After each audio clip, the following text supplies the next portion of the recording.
one guru, and agri-tech startup, Saptaranga Research and Organic Private Limited. So we are very happy and delighted to welcome Dr. Amit Kulkar, and he will be talking to you about MOOCs. And over to Dr. Amit. Thank you so much for. Thank you, ma'am, for the introduction. I'll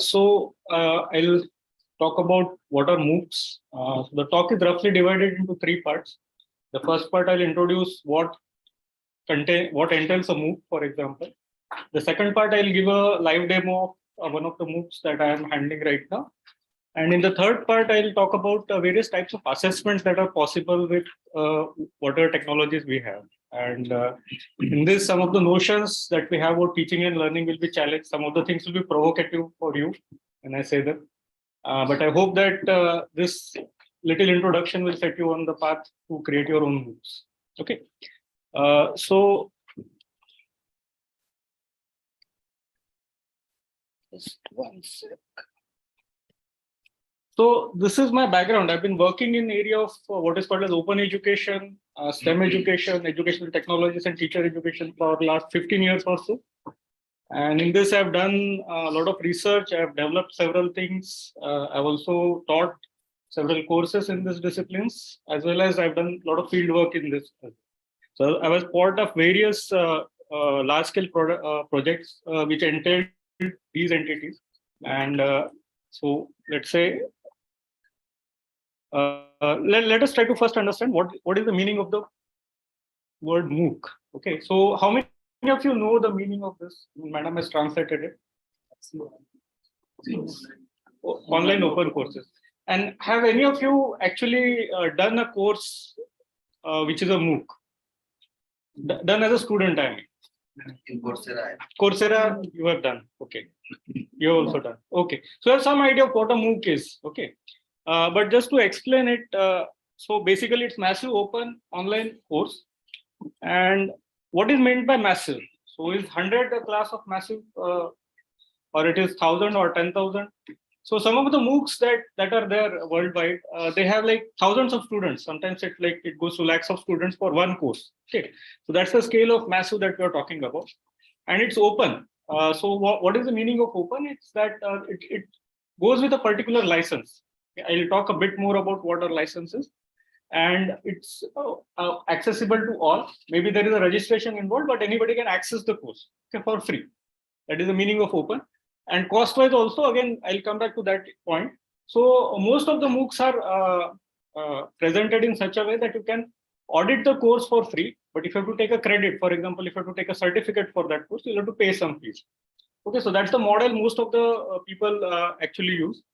And typically, there is no direct physical contact for the online courses. Okay. And course, of course, it's credit audit. And it is some of the courses are self-driven also, or self-timed, and some of the courses are instructor-driven also. So, for example, the course will remain open only for 1 month or something like that. And then there are archived courses which you can take at your own pace as a student, as a learner. Okay, so this is the basic idea of what a MOOC is, and we'll just look at various aspects of it. So, as of now, there are several platforms which you can use to create a MOOC. Okay, but these are the two platforms which are very popular. One is the Moodle platform. Some of you might have heard about this. How many of you know about this Moodle platform? Okay, so it's a very old platform. It has been around for almost 20 years or so. Earlier, it was not designed as a MOOC, but as a what is called as a learning management system, LMS. Okay, and the other one, which is OpenEdX, which is a built by consortium of some of the topmost universities, like MIT is there, Harvard is there, and Stanford is there. These three universities came together and created what is called as OpenEdX. So these two platforms are there, and you might see something like this. So these are the software licenses. Okay. So this one is called General Public License, which is GNU General Public License. So what it means is that anybody can use this platform to create a MOOC for free. Okay. So these are all free software licenses. That means that you don't have to pay anybody subscription fees like you do for Microsoft Office. Like if you have to install it on 10 computers, you have to pay 10 times license fees. So these softwares are designed such that anybody can use them for free. Okay.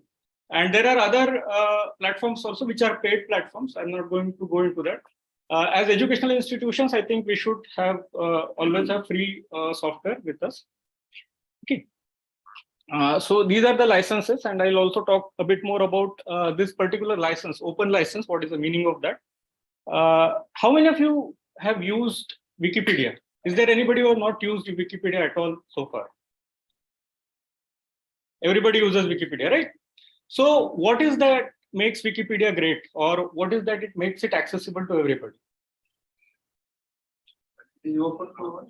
It's open to all. But at end of Wikipedia, so I have a Wikipedia page open here. So if you look at, let's say this is the Wikipedia page. So yeah, I'll just make it full screen. So at end of the page, any Wikipedia page, if you look at it, if I zoom this, so it says text is available under the Creative Commons Share Alike license. Okay, so what does that mean? And if I go to my own presentation, at the front, there is this logo CC by SA. What does this mean? This means that it's a Creative Commons license. It's a particular type of license. And that is what makes something open. Okay, so when you say open education or open software or open educational resources, that means that the resource is released with a certain license. So license also gives you certain, what one can say, conditions as a user and also as a creator of the license. So when you open a textbook, for example, so just behind the title page, you have a block of text which says that this textbook is copyright. No content can be copied in any retrieval system and all that. That's a copyright. Okay. But in this case, what happens is when content is produced with free license or open license, you are actually granting the users to copy the content and redistribute it. So as an author of this particular work, I'm granting all the users who have access to this, that they can copy this, modify this, redistribute this, remix this, all the content. So from an educational perspective, this becomes very important. Because see, I mean, unless your students are able to copy the work or use the work that you've created, there is no point in teaching that. If they have to take permission from the textbook owner to recreate that content, then it's a big issue. And particularly for a developing country like India, where people come from a lot of underprivileged background, cost of textbooks is, for example, a major thing. So creating such courses will also address that particular issue. Okay, so why is that we want to do MOOC? One is that it allows for global reach. In context of India, for example, anybody from across the country or across the world will be able to access this. It also allows for different types of assessments, which I'll talk in the later part of the course. Also, it gives you different types of analytics for the students. So as a teacher, you are able to access these analytics of where the students have gone wrong or what kind of things students are doing with the course material. Also, it is a LMS, CMS, LMS meaning learning management system, and CMS is content management system. So whatever your content is, it's able to do both of them. And it's highly customizable, so it can be blended to what your needs are, and it can be structured also. Also, it is accessibility is there in the sense that if there is somebody hearing impaired or vision impaired, those things can also be added. And support is available for both the platforms in terms of community. So if you have some technical difficulties, I want to create this exercise in Moodle, for example. To ask this on the Moodle forums, people will answer that to you. Okay, and the other part is reusable. So for example, if somebody has already created some course and you can actually use material from that course into your own work, provided that you release it with the same license and you attribute it to them. So that share alike is for attribution. Just like when you write a research paper, and if you're taking idea from somebody else, you have to attribute it, right?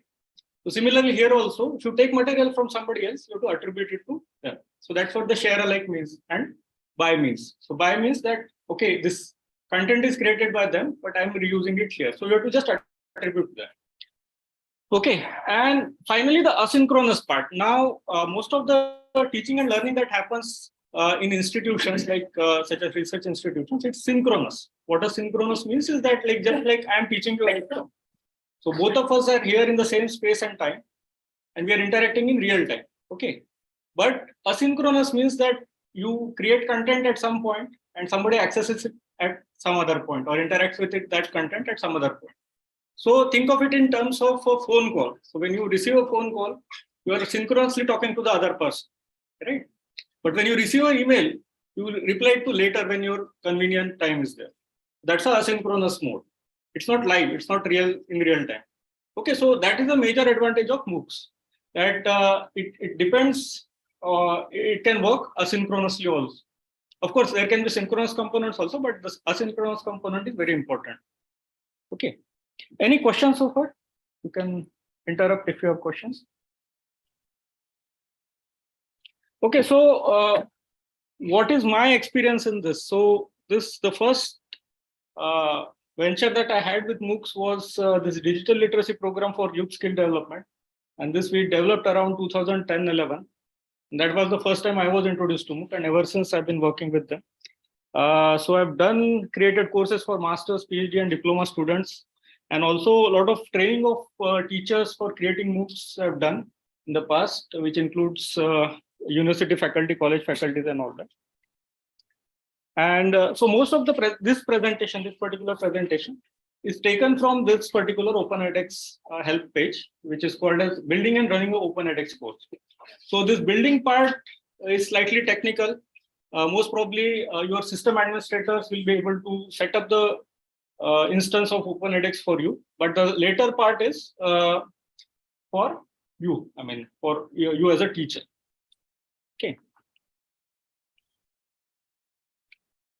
So one of the major differences that students are seen as participants in the course instead of just receivers of the knowledge. See, some of the classical ideas of education is that teacher is the source of knowledge and teacher comes to the classroom and gives the source knowledge, distributes the knowledge to the students. Okay, so that's what is called as the tabula rasa approach or blank slate approach. But in most of the MOOCs, the pedagogical framework that goes behind them understands students as participants. Instead of being passive receivers, they are participants in the learning engagement. Okay, so it has what is called as self-directed learning. So there is a phrase called or concept called self-directed learning, in which students can direct their own learning. In the sense that when you are giving them some material to learn, the students bring their agency and direct their own learning. Then there is a lot of peer learning and evaluation, which is more or less completely absent from our traditional systems of learning. So for example, when a teacher enters a classroom, the first thing that they tell to the students is that keep quiet, don't talk to each other. Okay, and that is something that we want to encourage here. So that's a sort of opposing view that students should talk more to each other in an online course. They should not remain in silos. There is also a lot of interaction between peers and mentors. So that is another component which is slightly missing, and it can be self-paced. Also, it is something learning to learn. So this component will be very important for you as teachers who are creating courses for the first time. Okay, so there is some unlearning involved for you. Some of your ideas about education, what is learning, what is teaching, might undergo slight challenges. So you'll have to reinvent some of the ideas that you have in this context. Okay, and of course, analytics for students are available also as well as for teachers, like I talked about. Okay, so if you look at the very basic of what is a MOOC, so there are two components to it. One is what is called as a studio, which is a course designer, which you as a teacher will have access to. Okay, so this part is something that the teachers have access to. And this creates what is the student interface. So what the students see is created here in the studio, and these are slightly separate things. So they are running on the same platform, but they are slightly separate things. Students won't have access to this part, and you have access to both the parts. Okay, so this is the basic idea that you design the course in what is called as a studio, and then it directs to the student interface or what is seen on the outside. Okay, so what are the components for this? I'll just move this slightly lower. Okay. So in this case, you will be authoring the content, you will be editing the content, some administrative aspects of whom to add to the course that you will have access to, and course analytics, of course, of how many students are registered, how many have done. So you can get actually very micro analytics for each student. So you can see like how many sections a particular student has completed, how much time they have spent on the website.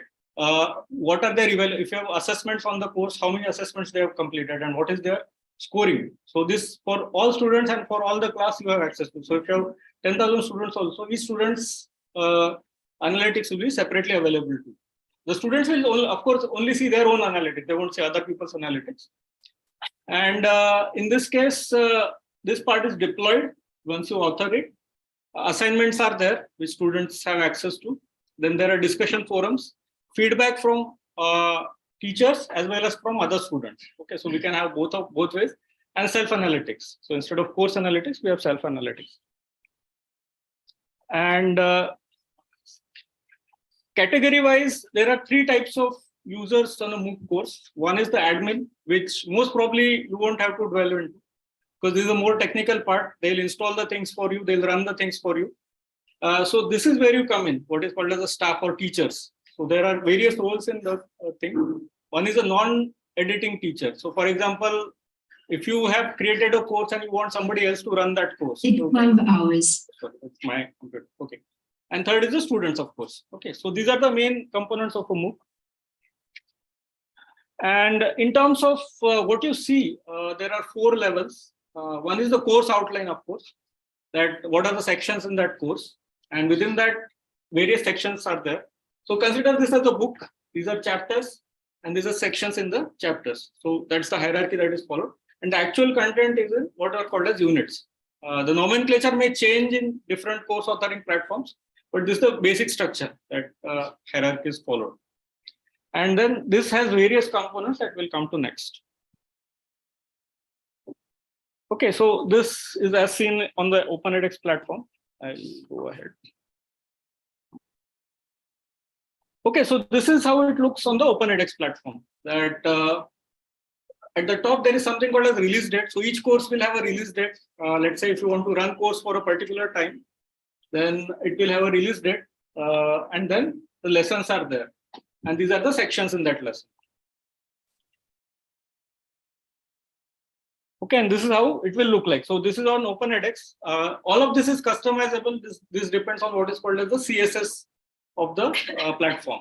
So this is a very standard view, but this can be changed as per your liking. So this is how it looks like. So once you opened it, you can see that previous and next is there in the third thing. This is where the first week is there. So you can actually time the release of the components. So let's say these 2 sections will be released in the first week, and the next 2 sections will be released in the second week, and so on. Or you can release all the course material at the same time also. Okay, so that entirely depends on how we want to run the course. So this is highly customizable, and this is actually the content of the page. And here at the top, you can see that there is a video here. So this part, so the previous one was a video. Okay, and this is a more detailed view of how the sectioning looks like. And then in each one of them, you will have to add the courses. You can see that there are some green boxes here, green ticks here. That means that particular student has completed those sections. So you can go to a particular student's view and see where they are in the course, entire course structure.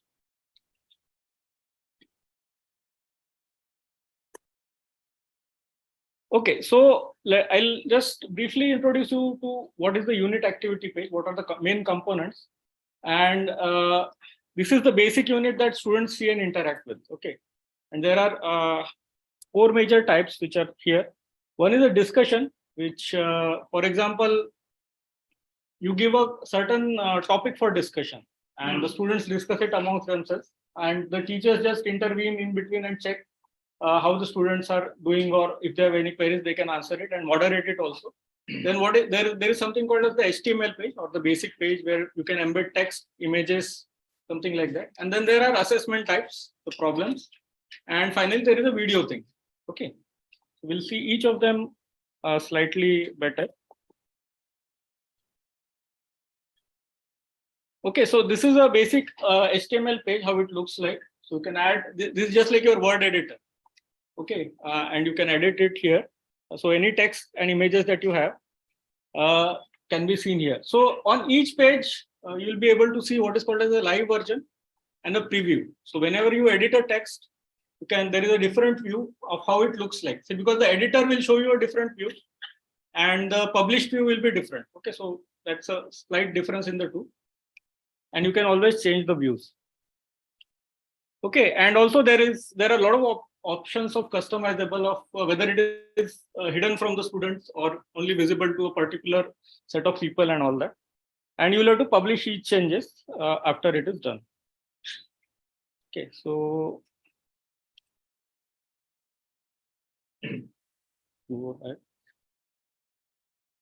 so in the HTML page, you can add text, images, any links, and for many more things. And you get what is called as a WYSIG editor. Does anyone know what this means? WYSIWYG.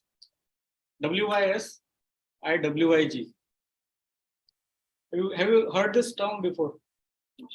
Okay, so it means what you see is what you get. Okay, so exactly what is seen on the what screen is what you will be able to see later. In some other cases, you won't. What you see is what you won't get that. Okay. For example, if you go into HTML editor code, that will be just plain text, but the actual HTML page will be full of images or colors and all that. And so this is what the WYSIG editor looks like. This is just like your Word editor, okay, with all the bullets and whatever. And this is the raw code. Okay, so this is not a WYSIG editor. That's the difference between the two. You can see that there is some coding there also, P and /P and all that. Those are HTML tags. But so if you want to include any particular HTML component, so that option is also available here. Okay, and if you at all use any mathematics, so there's an option of what is called as LaTeX, which is available. And LaTeX is a mathematics rendering system, which can render any mathematical formula. It's developed by the American Mathematical Society. It's a sort of standard in publishing mathematical code. Okay, and problems are of, so problems, that means assessments, there are of two types. One is graded and one is non-graded. So graded means that at the end of it, the course, you can put a condition that if students have scored only above, let's say, 8 points out of 10, they will be able to pass the course. Otherwise, they won't pass the course. Or you can also put a condition that unless in this section the student scores, let's say, more than 7 points, they won't be able to access the next section. So there's a lot of customization possible. Just like you would say that अगर आपने ये semester pass नहीं किया, आप अगले semester में नहीं जा सकते. So something similar to that.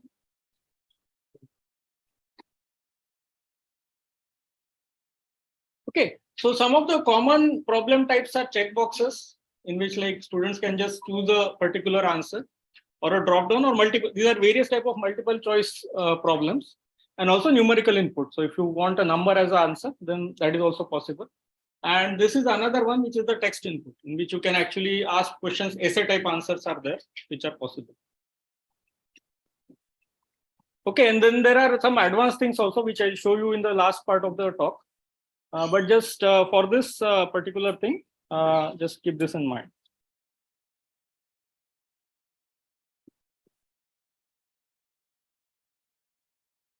Okay, so this is for how to add mathematical expressions. So this is the code, and this is what you will see here. And this is how you will be authoring a multiple choice question. Okay, so in the editor, you add this, and you mark this by the X option, and you will get the question after that. Of course, this will also depend on the various platforms that you choose. For example, when I talk about Moodle platform, the specifics are slightly different. Okay, and this is one of my favorite content types or assessment types, as at least in the courses that I have taught so far. This is something that I use very frequently. In this, you can actually ask a detailed question, and then students have to write a response for that. Okay. Now, to give you a sort of short exercise, think of a question in the course that you want to teach, which can be put in this particular category. Now, the only constraint that I'm giving you is that this will be an open book exam. Okay, you know what an open book exam is, right? So students will have access to all the materials that are there. So you have to write a question such that they should not be just able to copy paste content. Okay, so now once you put in this additional criteria, you will see that creating a good assessment is very difficult. Okay, because it's very easy to ask students to write what are the 10 properties of this, or what is the difference between this and this. Questions which are memory based. Okay, they are very easy to create. But if you are actually looking for authentic learning or real learning from students, then you have to write assessments which will indicate that. And this is a good way to do that. Even if students have access to all the information, they still have to write their own answers. Okay, and that is how you will actually assess whether they are learning correctly or not. I mean, you must have been part of various interview committees, and you will see that students who are masters scored very good marks and are completely out of basic concepts if you ask them. Okay, so that is because like they were never challenged for those basic concepts. They were only asked memory-based questions in their exam, so they don't know how to answer that. Okay, so and this can be part of rubric also. So this is a possible, this is a sample rubric of how to assess such answers. Okay, so we can actually do that. And in this case, it can be peer assessment also. So you can actually assign students to check for other students' answers. Okay, so that becomes very important, because then what happens is students also understand what other students have written, and they have to give reasons why they have not given or given certain marks. Okay, so then there is what are called as content libraries. You can create content and randomize the questions that are presented to students at the end of the course or between the course as well. Then there are hints and feedback for the correct answer also possible. Grading is also possible in various ways, that if a partial answer is selected, then partial grading can be given. And problem weight is also there. So basically, I mean, you can actually have graded problems. That particular part of the problem is particular thing. And this particular component, H5P, this is a fairly recent thing, not fairly, maybe it's 5-6 years old. But this is something that is very revolutionary, at least in my experience. And it has created content types which I never thought of would be possible. Okay. So for example, when you are playing a video, okay, so video is always seen as a one-way sort of communication, right? If the person who has recorded the video and you are just seeing the video, there can be no interactivity in the video. But with H5P, you can actually create interactive videos. In the sense that when you're playing the video will stop. There will be a question that will be asked, and you answer that question and then go ahead. Okay, so various things can be done with H5P, and it's one of the most innovative things that has happened in like online learning for in the recent times. Okay, and videos. I mean, so there is this misconception among people that online class is only about recording videos, because a lot of courses only have videos. And from what my experience has been is that videos are good, but they should be short. Okay, so if you are creating videos, so instead of creating one 40-minute video, you chunk it down, make 3 or 4 minute videos of different sections. So you make sectioning, ask questions on that, then go to the next one. Okay, so in right now, I mean, people have a very short attention span because of all the social media things. They see Instagram, they see YouTube Shorts or TikTok or whatever, and they don't want to look at a 40-minute video of a teacher explaining a particular concept. Okay, so idea is that you chunk it down to 2 or 3 minute sections, and then write something about it, ask questions about it, and then go on to the next section. So never create a video which is 40 minutes long. Okay, and adding of subtitles is also a good idea, because then you can add it in multiple languages also. So some students in India, particularly students who come from rural backgrounds, they have double problem. One is that they don't understand the subject, and other is that they struggle with English also. And most of our instruction is in form of English. So if you could add subtitles, they can actually read what is happening. And you can also have subtitles in multiple languages. So this particular platform allows for that. So you can also add subtitles in Hindi once the subtitles are in English. Of course, you'll have to create it. I mean, it doesn't happen by itself. Okay, so this is a sample video. In edX, this comes in when you add a video. And you can add it directly from a YouTube channel. So you can just give a YouTube link. So you can create a separate YouTube channel for your thing, and it will play from there. And this is how the subtitles will play on the sidelines. Okay, and this is the final part about the course material discussions, and this is what makes the MOOC alive. Because typically in a MOOC, see what happens is that let's say if you have 1,000 students registered on a MOOC, not all of them are active online. Okay, some of them will be very active, let's say, but that percentage is very small, about 5 to 10%. Most of the other students will occasionally respond, and there is like 30-40% people who will never respond to online things. So you have to design it accordingly. And so that's why adding discussion prompts is very important. So you have to write very innovative discussion prompts in which everybody thinks that they have something to contribute. To write something which most people don't associate with, you will get very less responses. But you should try to ask for their own experiences or opinions, and that is what makes this interesting. Okay, so this is one of the sample discussion questions from that website. By the way, this person is Professor Agarwal. He actually he's at Stanford, I think. He actually led the creation of Open edX, this particular platform.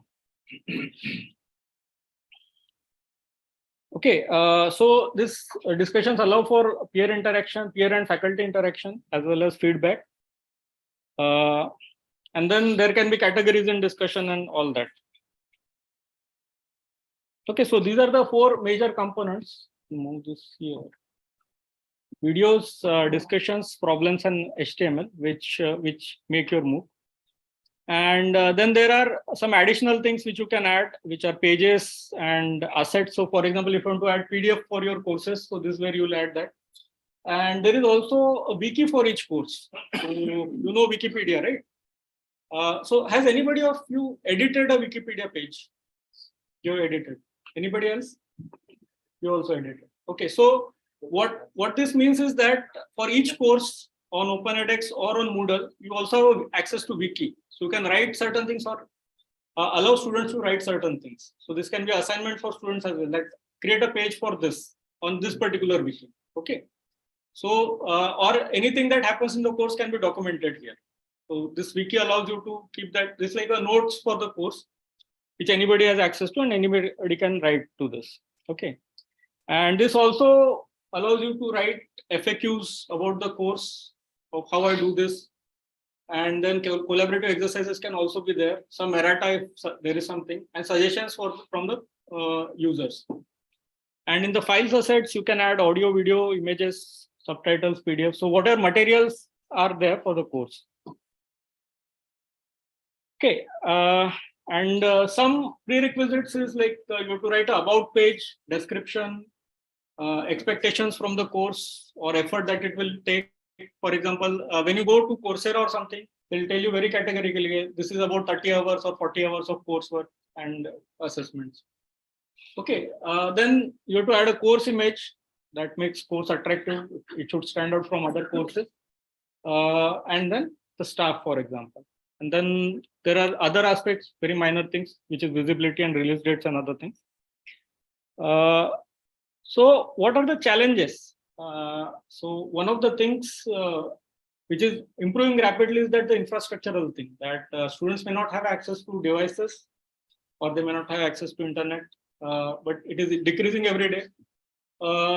Other thing is that they should be digitally literate. So, and this particularly applies to the teachers more than the students.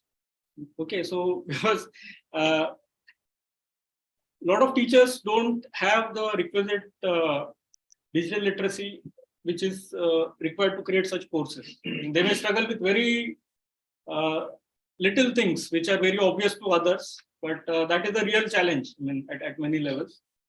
And also creating some learner interest. So for example, typically in a MOOC, which is not compulsory.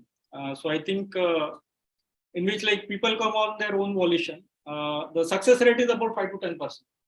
Okay, even if you have 10,000 registrations, only 1,000 or 800 learners will actually complete the course through, and some people will drop off at each stage of the course. Okay, and to create some good resources, you'll need a production team for your videos. Yeah. Sir, you show me some MOOC courses. Yeah. Google platform or something. Based on the practical experience and Yeah. So this is, Whatever you are theoretically telling, no, that's we are okay. simply imagining. So Yeah. So next part is that, sir. Next part, I'm going to show you a live MOOC course. here's the audience level.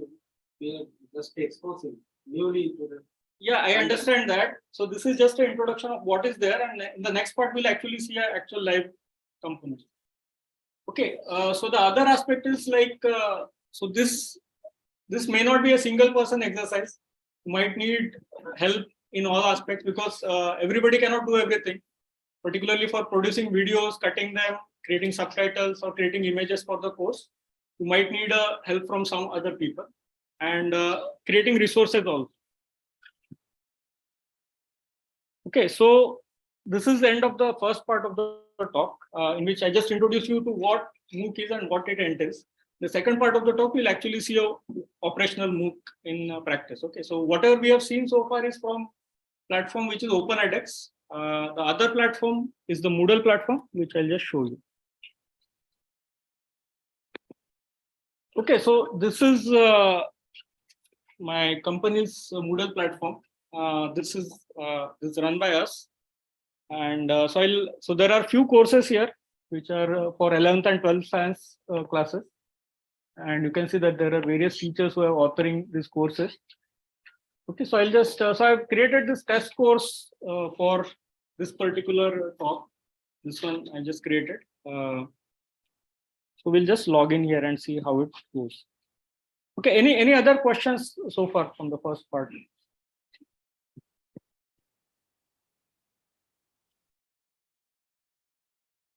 Sample page.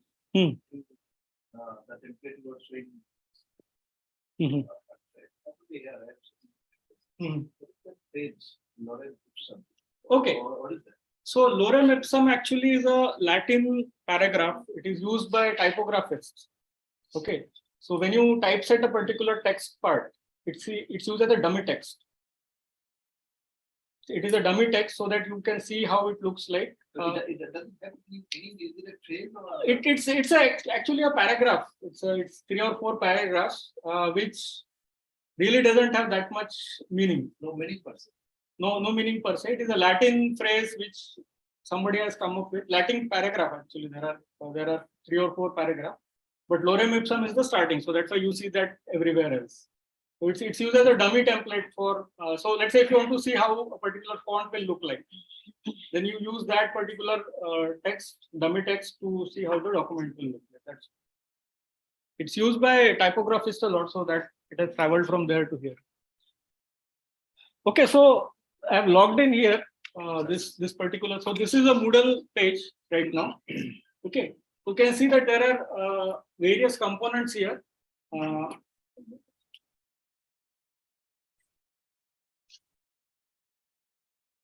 Okay, so it says that you cannot enroll yourself in this course because I'll have to log out from here and I'll have to use another login here. Okay, so I'll go through the admin login. So I'm also admin of this particular page. Okay, so here I can add myself. So this is something that you won't have access to. This will be your system administrator. Okay, so this particular view is for the system administrator. As teachers, you cannot add new courses or you cannot add staff to the new courses. That will be done by the admin. Okay, so that's a different thing. So, okay, so what I'll do is, there is the users. Okay, so participants. Okay, and here the enroll users. So this is how you will enroll users or students in this particular course. And let's say I search my name. Okay, and so here I'm adding myself. So here you can see there are various options of adding what the role of the user will be. One is student, the other is a non-editing teacher. So that teacher will be only able to look at the assessments, add comments. They'll get the teacher view, but they won't be able to change any content. Okay. So for example, a lot of teaching assistants are given that role. So if you have a teaching assistant in your course, you'll be given this non-editing teacher role. Okay. But since this is our own course, I'll add myself as a manager. Okay. And I'll enroll myself. So now we can see that I am enrolled here on this particular course. But this is from the admin login. So if you look here, this login here is different. It's not my login. So once I've done this, I'll log out. Okay, and I'll log in again with my regular username. Okay, and let me see the test course. Yeah, so the test course is available here. Now you can, if you remember, this look is slightly different now from what it was earlier. Okay, and so here in Moodle, there is one basic thing that by default the editing is not on. Okay, so to change, make any changes, there is this blue button at the top in which you have to turn the editing on. Okay, and once I turn the editing on, you can see the options have all changed. Now, this is a demo, but when you are actually creating a course, it is a good idea to create structure of the course before you begin authoring, or what are the components of the course are there before you begin authoring. Okay. Now, other thing that I want to not warn but advise you for is that a lot of teachers have this idea that if I have a course ready as a text material, I'll just take that material and put it online. Okay, so please don't do that, because this is a slightly different medium. The interaction will be different. The way you are authoring it will be different. So you might have to rethink. Some parts may go as they are, but for some parts you definitely have to rethink of how they can be used with this technology. Okay. So to give an analogy, if you have a jet engine, okay, so you don't want to attach the jet engine to a bullock cart because it's not going to work. So this is like a jet engine. So your other old classroom technologies, some of them may not be applicable here. Okay, so that's just a slight warning that don't just take the content from there and put it here.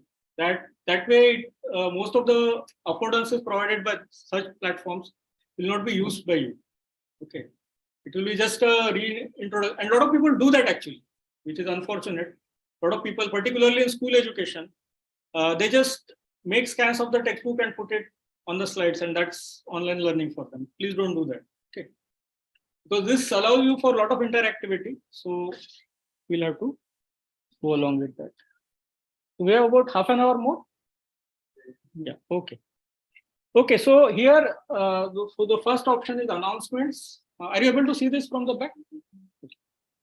And then there are this topic 1, topic 2, topic 3. So this is something which are the sections of your course. So if you look at the course as a book, then these are your chapters. Okay. And then within that, you will have to add various components or subsections. Okay. So here, let's say I can edit this. So I can say that, so can you give me, let's say I say introduction. Why is this not changed? Okay, so this has become introduction now. And in this, you can see that at every end, there is add an activity or resource. Okay, so I'll just zoom this and so that you can see. Okay, now once you click that, you will see a lot more options of what you can do with this particular addition. Okay, now you can see that this might appear too cluttered. I'll just explain it to you what these things are. Okay, so these are the all of the things that are available. Then there is something called as activities here and resources here. If I click on that, some components will be in activities and some components will be in resources. So I'll tell you the distinction between the two. Can anybody guess what is the distinction between them? There are activities and there are resources. Activity something practical. Okay. Sources. Okay, close. So activities is something that students interact with. Okay, and resources is something that they have access to. They need not interact with them, but activities. So for example, assessments will go in activities. But let's say if you upload a PDF of a textbook, that will go in resources. Okay, so if I click on activities, so these are all activities, assignments. So there is, have you heard this name, Big Blue Button? Okay, so it's a online streaming platform which is free of cost. Okay, just like your Zoom. Right now we are streaming through Zoom, but you can also stream through Big Blue Button. It's a free online. You can install it on your own systems.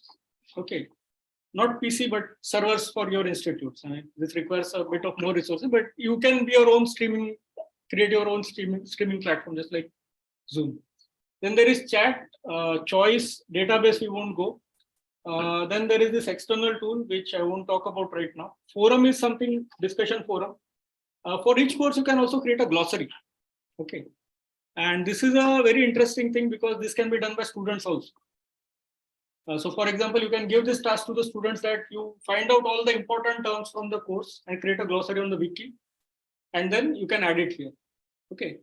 And next, this thing, H5P, this I'll talk in detail, but this is one of the most wonderful thing.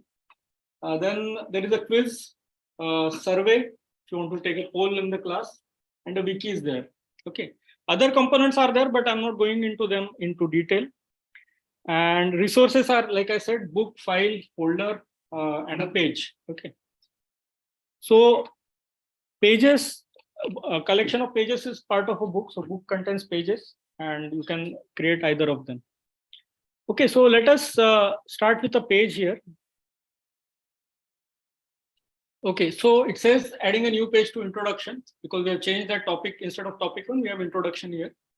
And in each one, the name of the page is there. So let's say introducing ourselves. And then this is a description of the page. This is optional if you want to write. And this is the actual content of the page. Okay. So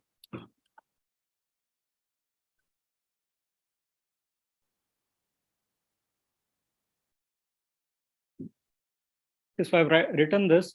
Now here within this, Moodle also allows you to record voice or video right in the page.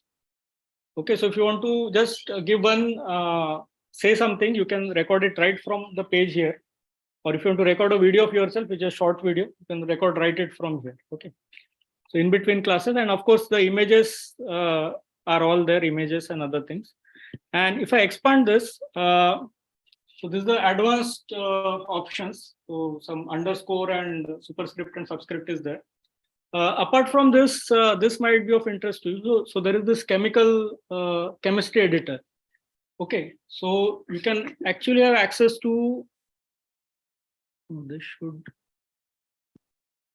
I don't know why it is not showing. It should show all the formulas. So all the chemical structures can be created here. Okay, so for your biochemistry courses, if you are interested, so it can be created instead of creating it in some other external editor, it can be created right here. I don't know this why this is not showing, but let's say we add this and see the preview.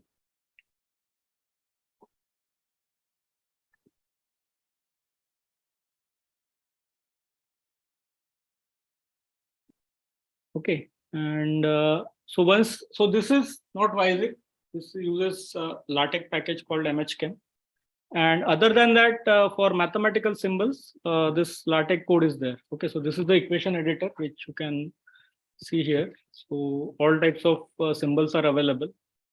And in LaTeX, one of the advantages is that you will type as you write. Okay, so for example, if you have to write alpha square, so I can just write alpha here, and it will be translated to actual alpha. You can see here. Okay, so any Greek letters, or if it is an integral sign, you just write /int, will actually create an integral sign, or infinity it is. So this way, this is a more holistic approach to writing. So for example, if this is a triple integral, it can create that. This is just to show you, but this is a separate plugin. Your system administrator will have to install this. So a lot of things which are slightly difficult, typically people will write it in Word and then copy paste it. They can be written directly here. Okay. And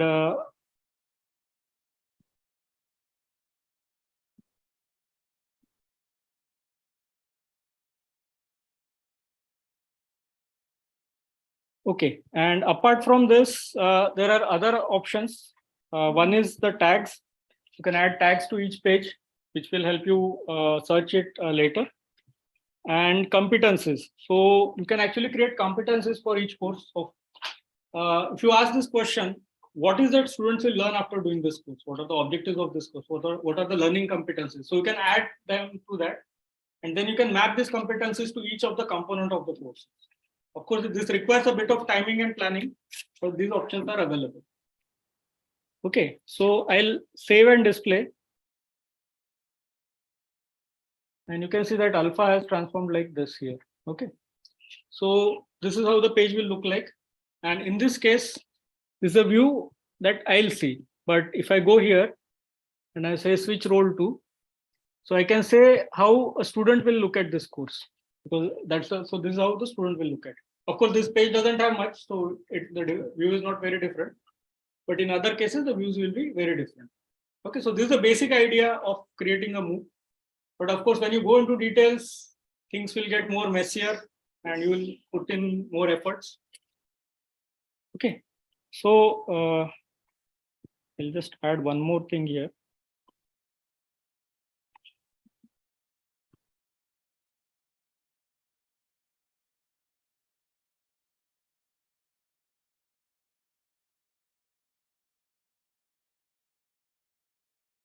Okay, so since I talked about what is called as H5P, how many minutes do we have?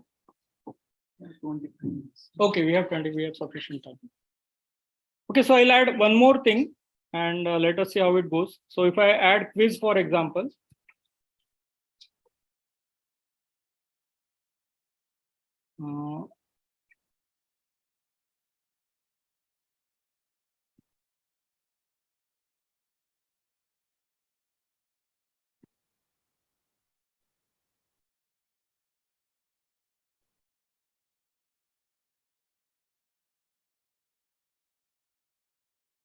okay, so this is the assignment type here.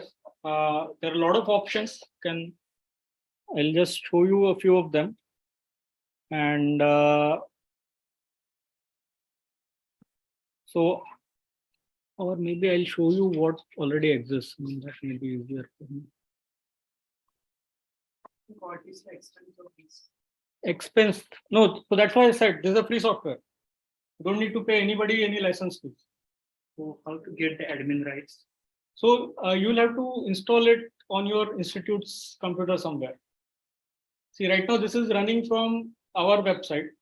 So similarly, you'll have to install it on your system administrator should set it up for you. See, because otherwise what happens is you'll have to pay somebody else for every year to host this for you. We have to get it hosted on our server. Exactly. Okay. Okay. So if you ask them, so this is if you go to moodle.org, you will see how to download it.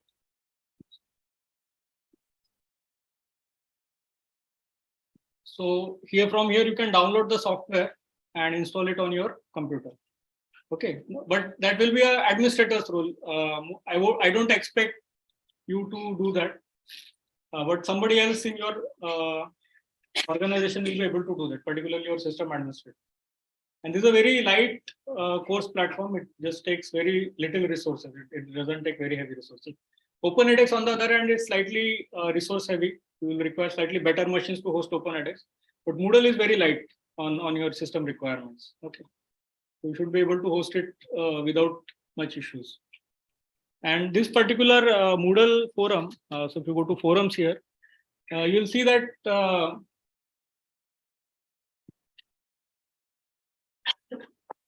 so there are various discussion forums for Moodle. A lot of them are technical, but there is this teaching with Moodle also. And there are little courses also, which are offered by Moodle, which are very small courses. You can finish them in 2 days or something like that, 3 or 4 hours of time. That will introduce you to basics of how to teach with Moodle. Okay, so you can also do that. So here, if you have any questions, particular questions, you can also write them here. A lot of people across the world will help you. Okay, so how to embed a PDF file and disable download? That's a question that they've asked, but so various people have answered them. Okay, or manually grading questions, for example. So these are the forums. I mean, so if you have any difficulties in particular thing, you can always come back here. There is a lot of documentation also available. So you will be supported by the community here. Okay. And there are other companies also which offer facilitation of Moodle courses or creation of Moodle courses for you, or setting up servers for you. So that option is also available, and if you don't have the resources to. Okay, coming back to our assignment. So this is how availability of the assignment can be set. So you can set the assignments to a particular time, that okay, this assignment will be open only for 1 day or 2 days. So that is how we used to do it, that particular assignment submission deadline is there. You can set the deadlines here, that okay, this assignment needs to be done before a particular date. So you can do that. And then there are feedback types. So a lot of options and a lot of customization is possible. I'm not going to go into details of that. And okay, so I'll switch to a slightly different topic since we are on assessments. I'll just run you through a few slides of some other talk that I had given earlier. Okay, so first of all, I'll introduce you to this idea of open educational resources. Okay, so these are, like I said earlier, these are particular type of resources which are released with a particular license, and that license being Creative Commons. Okay, so these are the various license types that you can have. Zero or public domain license is something that anybody can use it for anything. There is no restriction on the usage. So that is what is called as public domain. Then there is something called as CC BY. Then there is CC BY SA. So for example, this particular presentation is CC BY SA. Then there is something called as CC BY NC. NC means non-commercial. So you can use this resource, but not for any commercial activities. The earlier ones you can also use for commercial activities. Then there is CC BY NC SA. So cannot use it commercially, and you have to share with the same license. Okay. And then CC BY ND. ND means no derivative. You cannot create or recreate or reuse that material into your own work. And finally is NCND, means non-commercial, non-derivative. Okay. And what the OER does is it allows you 5 things. So called as 5 R's of OER. One is that retain. So whoever creates the OER retains the copyright. Just because it is under open license doesn't mean that you have no copyright. So they retain the copyright, and people can reuse it without your permission or without the author's permission. So I don't need to. So for example, this image is from an artist Manfred Steiger. So this was released under Creative Commons. So I don't need to take his permission to use it, but I have acknowledged it. Okay, just like you would do. Then there is revise. So if you want to change certain things, you can change them also. This is very important in the sense that if you want to change it to slightly different language or your own context. So for example, this problem, if you have seen, there are a lot of OER repositories worldwide, and a lot of content is very culture specific. So what I mean by culture specific is that when I look for, let's say, physics content or biology content, the examples are, let's say, pertaining to America because the course was made there. And those examples won't make any sense to Indian students.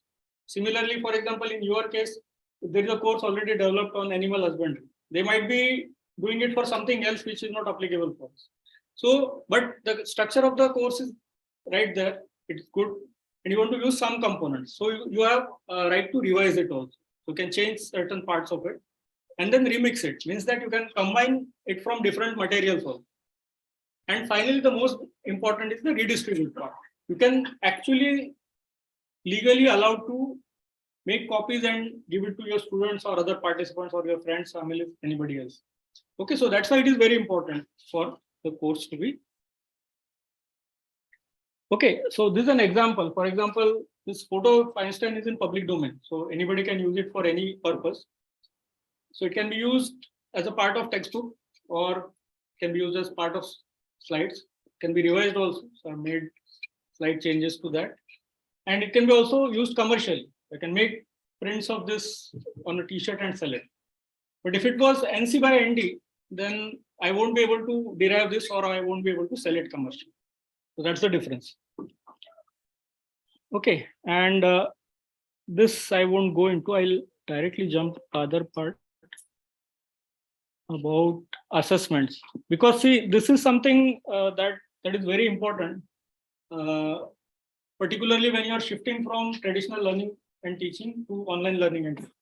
So typically we measure what we can in terms of let's say the assessments that you're doing with your students. So the most common form of assessments is that you ask them to sit in a hall for 3 hours and write whatever they remember in those 3 hours. And those marks will determine that how much they have learned or something like that. But is that the end of the story? Okay. So unless we change assessments, any new forms of learning won't be successful, because if you are choosing to assess them on old patterns, then any new form of learning or any new form of teaching won't be successful. So in this regard, I'll give you a very short story. When this is a more general topic than MOOCs, but it pertains to MOOC particularly. So I mean, there is a story in which there is a magician who's the evil magician, and there is a hero who's trying to kill him. So this is in some movie also, and the hero goes and fights with the magician in the end and cuts off his arm. Okay, the arm falls off, and but after some time the arm again comes back and reattaches to the magician. And the hero is trying to cut off the magician. At one point, he also cuts off the head, but the head also attaches back. But the hero is at the end of his wits of what to do. So the magician is not dying. So yeah. So then somebody hints to the magician that, okay, kill the parrot and the magician will die. And then of course the story goes like that. So similarly, our assessments are like that. So unless we change our assessment practices, our teaching and learning is not going to change. And that's a very fundamental thing that, I mean, if you want to take home that one point from this talk, is that unless we change our assessment practices, nothing is going to change. Okay, so even if you are doing MOOC courses and if you are using the old assessment types, your learning patterns are not going to change. Okay, so in this regard, I'll like to introduce, so these are just some photos. I mean, this is what people are asked to do. I mean, this is what students do, and this is what the examiners do in written. This is like a, so this, yeah, so they are asked to sit aside and take off their clothes so that they don't cheat. Anyway, of course, these are extreme examples, but this is what we are reduced to because we are using assessments like that. This is from a school in Karnataka. Okay, and so ultimately, I mean, we are reducing our students to circus monkey because they are asked to go through these loops. Okay, and at the end of it, what's the use of these assessments? They write that and they just throw it away. There is no value generated from there, right? And all the board exams, whatever, however important they are, I mean, at the end of it, I mean, after that 3 hours, after that marking is done, there's no value produced from them. Okay. So this is what some people have called as disposable assessments because there's no renewable character in that. Okay, because it's use and throw. I mean, you write it and you just throw it out. Okay, and so this David Wiley is the person who coined this term, and he writes that not only these assignments add no value to the world, they actually suck value out of the world. Talk about an incredible waste of time and brain power. Okay, and this is a point that has stuck to me ever since I read David Wiley. And here we have to see assessments as technology. So this might require some explanation in the sense that, see, the way we are assessing students is based on the way technologies that we have access to. Writing is a technology. Okay, technology doesn't mean it's electronic thing. Okay, so that's one additional point that I would like to make. A blackboard is a technology because it allows one teacher to place his or her ideas in front of 100 students. Okay, it's a technology if you look at it in that way. So assessments, writing exam for 3 hours is also a technology, form of technology, and that too based on memory. Most of the exams are based on memory. Unless you can remember it in those 3 hours, you don't do. I guess most of you are from research background, right? So when you are writing a research paper, I mean, there is no constraint like that. कि आपको 3 घंटे में लिखना है और आपको textbook का access नहीं रहेगा. You have access to all the things in the world, right? And then you write the research paper. You have access to all the journals, all the textbooks. Then you write the research journal, right? So why should our students be left out? Think about this.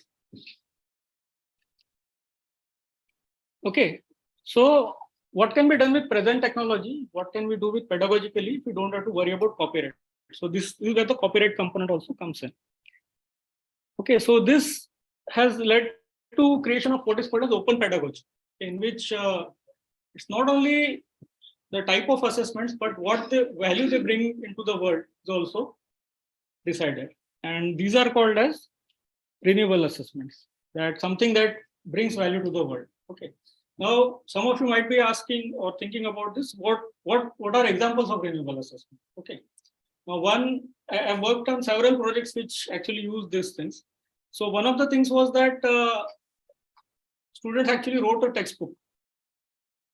Okay, based on their learning, they recreated a textbook, and that textbook was iterated over 4 courses for 4 years by various set of students. So each one added one particular component, and that was part of their actually assessments. That at the end of it, they also created something that brought back the value to the world, because that textbook was usable to everybody, and they also learned a lot of things in doing that. I'll just okay. So this definition.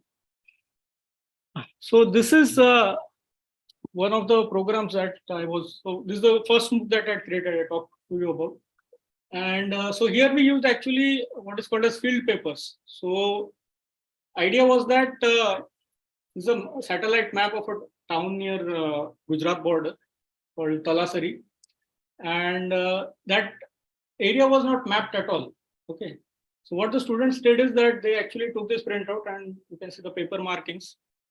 And the local students actually went around the area and they spotted these things. And just behind that, I mean, these numbers are there. So they have written the legend of these numbers. And then this can be mapped back to the actual map online. So we used what is called Wikimapia for this. So this particular assignment actually has a lasting value, because the map is still available to us now. Okay.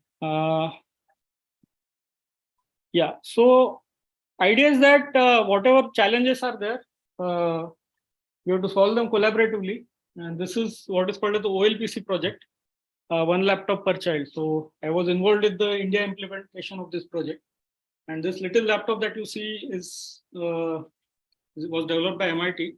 And every child was given this laptop in this particular village. And you won't believe me, 3rd and 4th standard students could type both in Marathi as well as in English very fluently on these laptops without any external thing. Okay.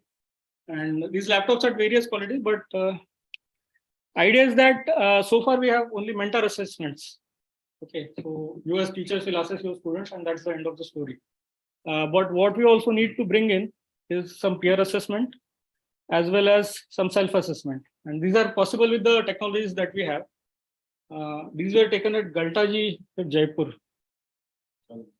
Yeah. I visited that place sometime in 2015, I guess. Okay. And so these are some components of what are renewable assessments. And they provide a lot of learner agents actually. And that is what we should push for when you're doing online courses. Of course, some components of your actual thing has to be there, but you also need to rethink some aspects of your own teaching and learning. That's what I want to bring on this point. And it can be highly localized also. So we can give very localized responses and contextualized. So these are some publications that we had. Okay.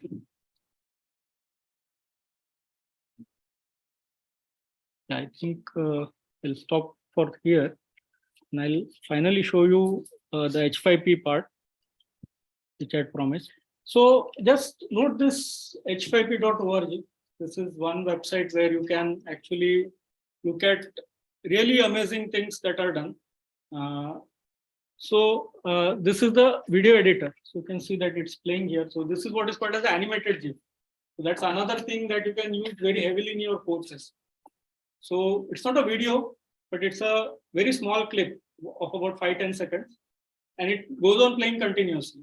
So when we developed a lot of courses, we found this very useful, particularly. So you can add, while the video is playing, you can actually add questions in this. Okay, so you can see it's a very short clip. Let's say you add this video and then add interactives. So what are the various type of interactives are there? So let's say you play the video for some time, and then all the interactives are available here. So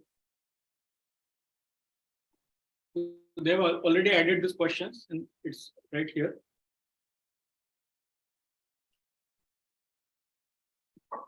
So it adds a layer above the video. Actually, it's not adding anything between the video. But when the user plays the video, this is how it will look like. So it will, a pop-up can come asking a question. So this can be various type of questions actually. So there can be audio responses also, or essay type question also, one line question also. So this is a very fantastic this thing, and it is created in what is called as HTML5. So this is a very latest, one of the latest technologies, and it is platform independent. So it will work on any web page. Okay. So if you go to this website and just click on see all content types. Okay.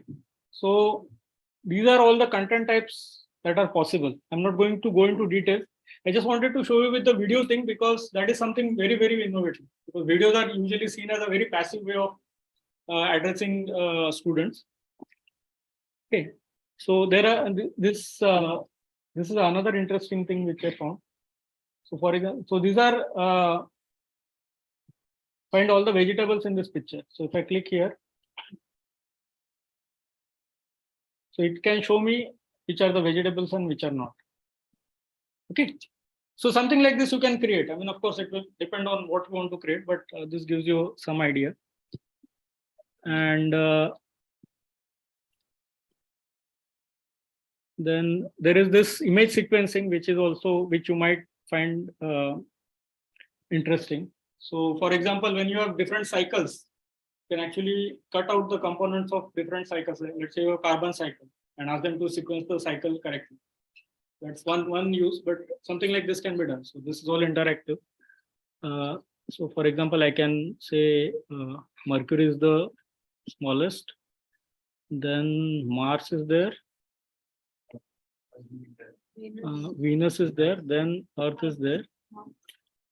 No, Mars is much smaller than Earth. Then let's say Uranus and Neptune, I'm not very sure, but Saturn and Jupiter are the this. Okay, let's check. Okay, yeah, we got it correctly. Okay, so and one thing is that the feedback is immediate in this. Okay, so if you want to test, so this is like a very short quiz. Of course, it can be graded also, but let's say if you want to test something very immediately, whether the student has understood or not, or whether they need to revise this. What is the take-home point for a particular page? So you can add a small quiz at the end of the page and ask them very simple questions. Questions need not be complicated. Something as simple as this. Okay. So okay. Then there is this image pairing also. So this something like this. Drag images from left to match them with corresponding images on the right. Okay. So we can go with zebra here. Okay, this flamingo. This is a macaw, peacock, the tiger, I think. And this is a leopard. Let's check. Okay, so you can see that like a lot of different modalities are accessed. So that is another thing which I'm saying, but I've not said it explicitly. That earlier we only had text-based modality. So here different type of modalities are accessed. Okay. Another thing is that like when I said that you can add audio in your clips or in your pages. So a lot of Latin and Greek terms are used in sciences. You can actually add pronunciations of how it actually is pronounced. A lot of children have a lot of problems in because P is silent. We don't have any silent words in our languages. So those things can be added. Very little things, but they make a lot of difference in the end. Okay, so these are just some examples. One thing. Oops. So there are a lot of different content types. You can explore this. This is a fantastic tool. Again, so once you install Moodle, you can add it as a plugin to Moodle. As a separate thing, if you want to create HTML5 plugins, there is an app called as Lumi. Okay, okay, oops.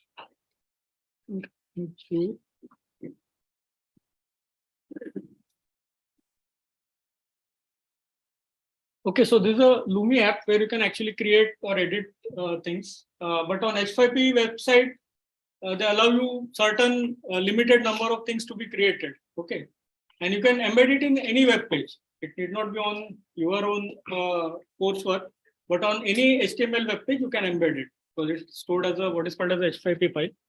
And this is how the editor will look like typically. Okay, so you can see the title, then the task, and then this is the image, and this is the matching image type. And once you create it, you'll get something like this, and then you can drag and drop whatever. So this is how we'll create it typically. So for major platforms, H5P plugins are available, which actually just expand the options you have for assessments and also for interactivity with the students. Okay. And so that is one stage. Other stage, which if you look at renewable assessments, you can also ask your students to create such assessments. And that is one of the best learning that they'll have. Because to create assessments, again, they have to know the concept very well. And then they have to create as a teacher. As a teacher, you would know that. It's 13 hours. So I'll just end with this sentence. So as a teacher, I mean, when you're teaching something, you'll understand the subject much better. You must have experienced this, that things which are not clear to you, once you start teaching a particular concept, conceptually it becomes very clear to you, the framework that you have. So similarly for students also the same transformation occurs. If they have to create assessment, and students enjoy that. I mean, from my experience, I can tell you, when students are asked to create assessment, they enjoy it because I mean it's something that they are creating very creatively. And you can put a lot of constraints on that. That okay, it should not be a memory-based assessment, or it should not be something like this. And once you do that, the students become engaged very quickly. And these platforms allow you to do that. So thank you for listening to me. I hope it made sense. Thank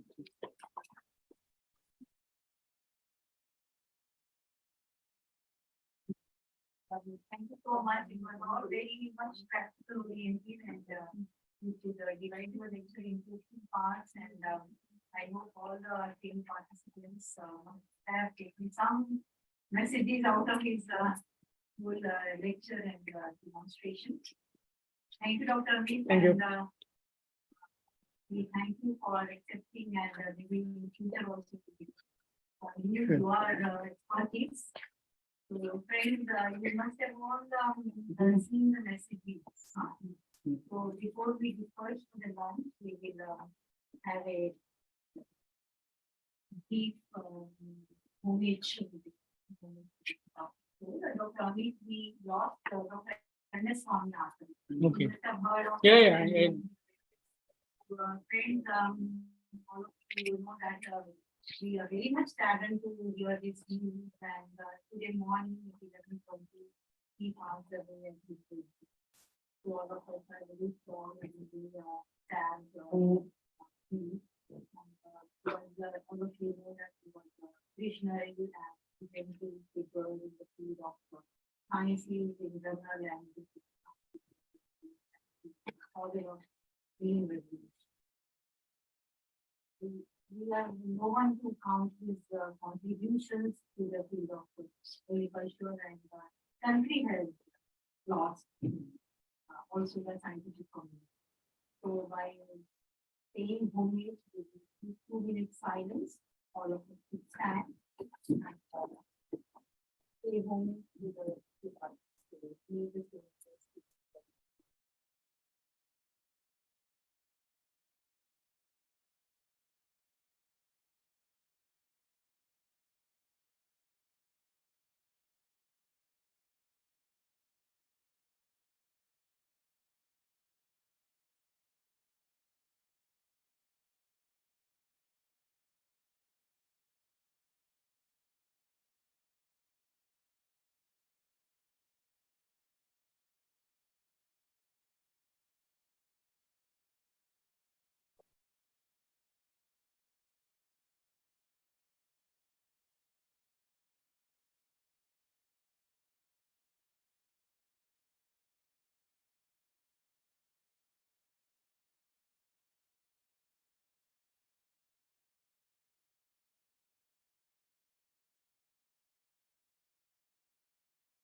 Convenient.